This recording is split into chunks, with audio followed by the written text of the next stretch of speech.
ইতিহাস কি? একজনে হাঁস দিয়ে লাইছে, একজনে বিষ খাই লাইছে। পিছনের ইতিহাস কি?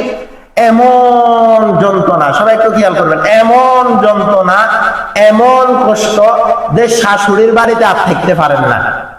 স্বামীর কষ্ট, শাশুড়ির কষ্ট, শ্বশুরের কষ্ট, অমুকের কষ্ট, তমুকের কষ্ট। সাপোজ একটা কথা বলতেছি, উদাহরণ, বিষ কেন খাইলাইছে? আইনি কষ্ট, আইনি পেরেশানি। একটা পর্যায়ে সে টিকতে না পেরে ধৈর্য হারা হয়, বিষ খাইলাইছে।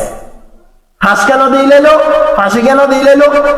এত প্রকারের পেরেশানি, এত প্রকারের কষ্ট মানুষের কাছে বর্ণনা করিও শেষ করা যাবে না। এক কথায় তার পেরেশানির শেষ নেই। সর্বশেষ কথা হচ্ছে কি?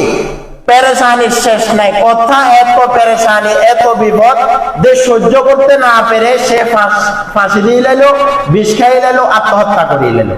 তো আমার ফলাফলটা কি হলো ভাই? কথা আমি একটু বুঝে কি বুঝেন, আমি কি দুনিয়ার কষ্টটা সহ্য করতে না পেরে, মানুষের এই কষ্ট সহ্য করতে না পেরে আমি আত্মহত্যা করলাম। কেন?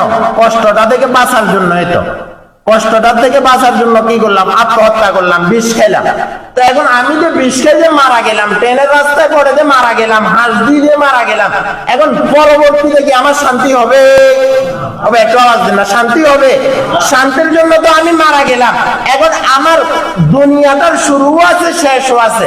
দুনিয়াতে আমি একটা পর্যায়ে কষ্ট করতে করতে করতে করতে মারা গেলাম, কষ্ট করতে করতে কি মারা গেলাম।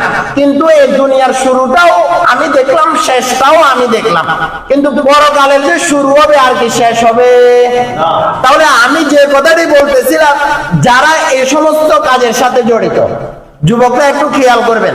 এক জায়গায় প্রেম করে, এক জায়গায় কি করে? প্রেম করে, দীর্ঘ সময় পর্যন্ত, 2-3 বছর পর্যন্ত তার সাথে রিলেশন। ইম্পর্টেন্ট কথা, খেয়াল করবেন, তার সাথে রিলেশন। আর মিয়া দুনিয়ার নাপাক একটা মহিলার জন্য সে হাঁস দিলায়, না পাইলে আত্মহত্যা করিলায়। কিন্তু আল্লাহ তাআলা পরকালে তার জন্য নাহনুল খালিদাতু ফালা নাবিদু ওয়া নাহনুর রাজিয়াতু ফালা নাসখাতু ওয়া নাহনুন নাইমাতু ফালা নাবআসু তুবা লিমান কানা লানা ওয়া কুন্না লাহু। আর জান্নাতের যে হুরগুলা হবে, জান্নাতের যে মহিলাগুলা হবে, এগুলা যদি দুনিয়াতে একটাই যদি থুতু ফেলাইতো, এই দুনিয়ার সমুদ্রের যত পানি আছে এগুলা সব মিষ্টি হয়ে যেত।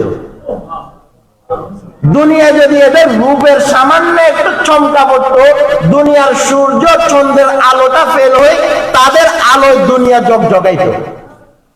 তাহলে এগুলা যদি পাইতে হয়, দুনিয়ার অবৈধ রিলেশন বন্ধ করে দিতে হবে। কথার প্রসঙ্গে বলা, তাহলে বলতেছিলাম যে এগুলা সব করলাম পরকালের জন্য, মুক্তির জন্য, বাঁচার জন্য। তো পরকালে কি আমি বাঁচলাম? রাসূলের হাদিস হচ্ছে, যারা আত্মহত্যা করলো, নিজের জীবনটাকে নিজে দিয়ে দিল, তাদের পরকালটাও জাহান্নাম। নাউজুবিল্লাহ, নাউজুবিল্লাহ। এই জন্য বিপদ থেকে বাঁচার জন্য এগুলা করলাম, আরো বড় বিপদে যাই পড়লাম। আরো বড় বিপদে কি যাই পড়লাম? এ বিষয় বললে অনেক কথা, বিভিন্ন সময় আমাকে অনেকে ফোন দেয় বিভিন্ন জায়গা থেকে, যে এই বিপদে পড়ছি হুজুর, এখন দিশে হারা, কি করবো? ভাই, আমি এই কাজটা ছাড়া, হাঁস দেওয়া ছাড়া, আত্মহত্যা করা ছাড়া আমার কি বাঁচার আর অন্য কোনো উপায় নেই? পরিবারের আমি চাপ সহ্য করতে পারতেছি না, তো আমি চলে যাই। শেষ আর কোনো কিছু আমার মান ধরেন না, ধৈর্য হারা হয়ে গেছে, তো আমি অন্য পথ অবলম্বন করি। এটা গেল আমি করব। কথা আমি মনে হয় বুঝাইতে পারি না, সময় নাই, যাই অন্য সময়